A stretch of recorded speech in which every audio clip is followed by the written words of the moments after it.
empaka z'amatendekero agaago eza University likizzemu okuzannyibwa leero n'omupiira gumu nga gubadde wakati wa University of Science and Technology ng'ekyazza Makerere Business School MUBS.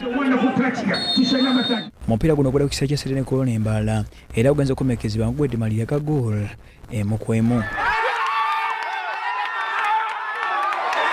Golo yamba University of Science and Technology eteebeddwa Hatwayire Emmanuel mu dakiika 5 ng'ate ya MUBS eteebeddwa Mabazi Joy mu dakiika 78.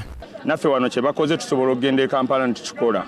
Bwe tunaaba nga abazannyi baffe abatabaddeewo bazze ne batwegattako kubanga mulimu abadde bali mu kukola tesiti kye batwegasseeko era olaba bwe bazze second half omupiira ne gukyuka. Omupiira ogusooka tegutera kuba mwangu. Sijja gamba nti Masiti abadde munafu naye ataddewo embeera olaba yasoose n'otuteeba. Ate ttiimu ya Golf FC etukidde bwanatambega w'Empaka ezajjayo ekirabo Cup ez'omwaka guno. Ttiimu eno okutuuka ku kino ku ttiimu ya St. Anna kuzannyirawo kamalirizo guno 2 ku bwereere. Nkubiriza obukulembeze bw'eggwanga okuteeka amaanyi mu kuleeta abo abaana wamu obayigiriza oba empoweringa oba wa buli kimu kye beetaaga okulaba nti eggwanga lyaffe tujalireka mu mikono gy'abaana abasobola.